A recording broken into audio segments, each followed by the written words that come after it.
First, I want to say thanks to staff and ASA. They're our fiscal sponsor. I started this organization after I left my position at Sarah Lawrence College as a public policy professor last year to move to my adopted home state of Washington, where I'd gone to graduate school, and established a think tank around essentially cannabis and social policy, which my position is that everyone is a stakeholder in cannabis policy.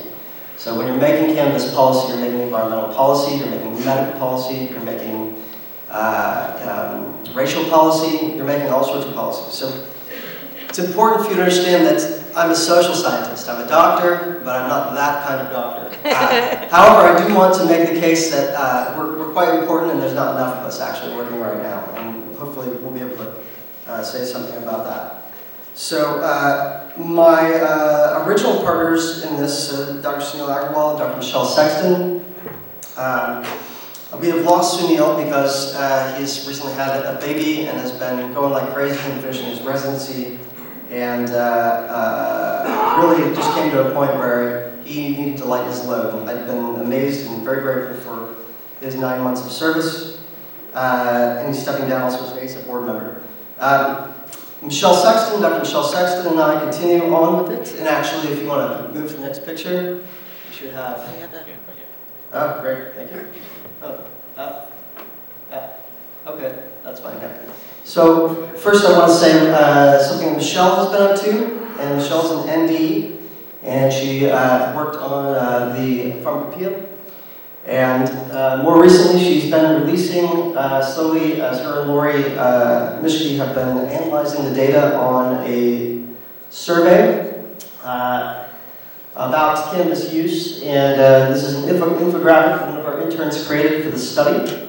And you can't really see it very well, it's part of the technical difficulties. But for example, from the study, you get some really basic numbers with a very large N. And this means a lot of people have responded.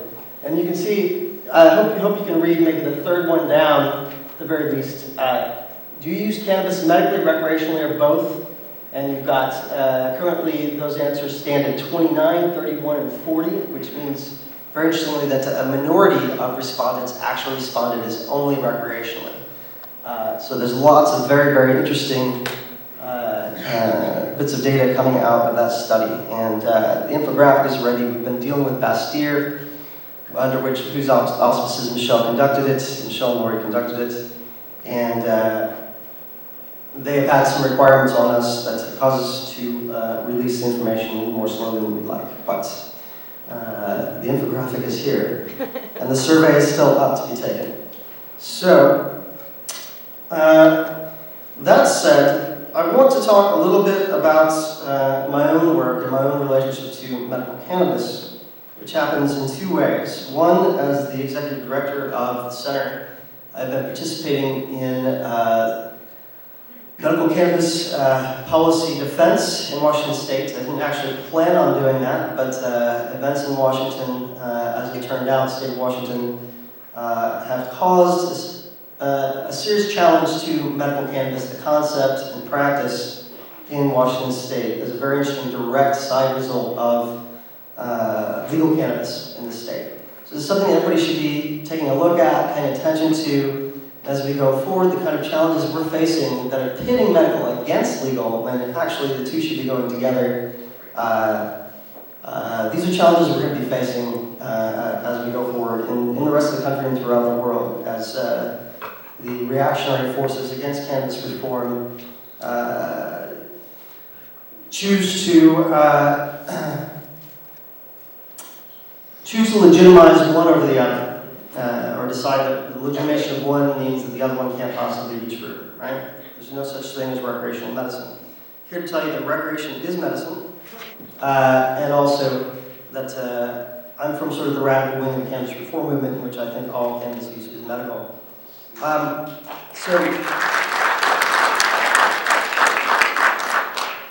So I study the politics of medicine. I'm a political geographer by training, a political economist by theory, and I've been doing an ethnography, especially of cannabis agriculture in southern Humboldt County for the last 4 years, and that ethnography has obviously now become also something I'm doing in Washington State. There's something that really doesn't get talked about much in this conference, which is really the relationship of production for the medicine itself. The people who grow it, the people who develop those strains, where it comes from, and so forth. And Rick actually got to some of that, interestingly enough, with this little Brown Mary anecdote a moment ago, which is, where does medical cannabis come from? It comes from the black market. It comes from the black market. It's always come from the black market. It's still coming from the black market. And by that I mean not just the gray market as in medical stuff, but the Underground Railroad that moves cannabis genetics from state to state, supplies patients worldwide via airmail, and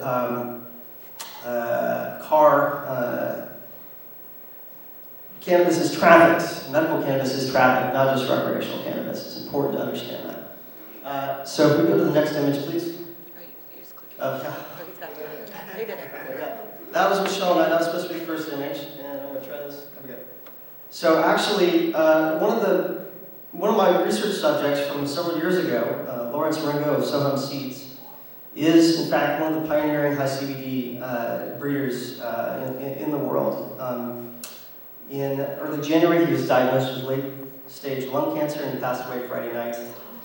And I got to tell you, I learned a lot from Ringo, and I want to talk a little bit about Ringo and about the relationship of production of dry medical cannabis, and what Ringo kind of represents, I think, and something I'd like to preserve going forward, which is that Ringo comes from the 60s and 70s. He was a social revolutionary. His wife made him leave Bloxburg in the early 1980s because he was chasing after helicopters instead of running away from them. A couple of weeks ago, I sat for a last exit interview on his balcony overlooking, sorry.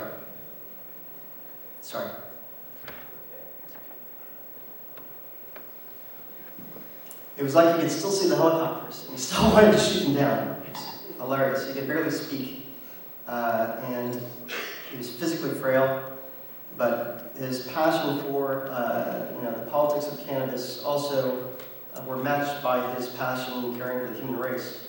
He shared his genetics. This is one of the things that's very unusual in the current situation.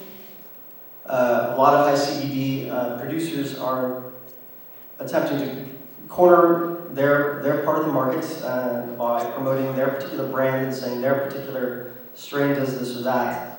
And probably at least half of them in their genetics, they've got some Ringo's work. Ringo gave it away, and that's what he wanted to do. Somehow his most recent development, the C6 strain, which a friend of mine described as Sativex in a plant because it's 1-to-1, about 11.8 THC to 12.6 CBD, has thankfully ended up in Washington State and will be part of the legal cannabis market. Somehow, I'm not sure how that happened.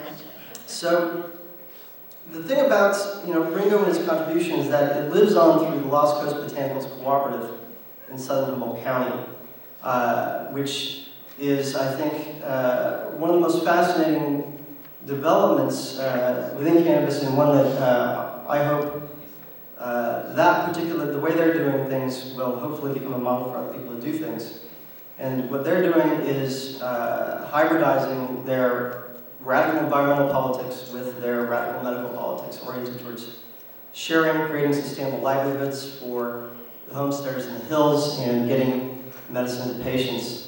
I just want to describe to you very quickly their program. It's pretty simple. So from 4 mothers that have been analyzed and know what the THC, CBD, flavonoids, and terpenes and compositions are, members of their collective, which ranges from growing from like 5 plants to like 150. It's a whole bunch of small mom and pop growers in southern Humboldt. These growers can grow whatever they want, but when they get these clones, basically they're guaranteed a minimum price of $800 per pound at the end of the season for what they grow. They don't have to go through the trimming process that you would normally for flowers, because the product is going straight to Ringo's partner, Christopher Larson, who processes it into high CBD medicine and gets it out there. This creates a stable price. $800 is not that much for a pound, but if you take out the trimming and realize that you can get a couple of pounds of plant, especially outdoors in southern Humboldt, This actually makes it possible for people with certain kinds of values, which I would call social revolutionary values, to continue to be a part of the economy that they created and the society that they created and the movement they created, the cannabis reform movement. We wouldn't be here without them. And so I just want to share with you that caring for patients and caring for the earth, those aren't two separate things, and that caring for society at large and not just making profits, these are not, mutually exclusive things. So, in conclusion, one of the things I want to emphasize is that we can produce all the science we want, but we have to remember a couple of things. And the first one is sort of tongue-in-cheek, so forgive me please, is that most researchers are terrible educators.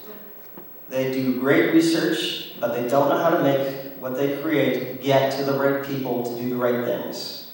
And that's hopefully where the social science part of it is going to be helpful.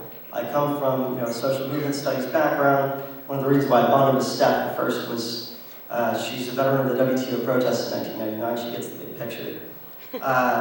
And so a lot of the work that has been done isn't just the research, but making the research work and making the knowledge work, getting it to policymakers. And this was a huge challenge for us in the last legislative session. Ask Kerry Border, ask Brad Carter.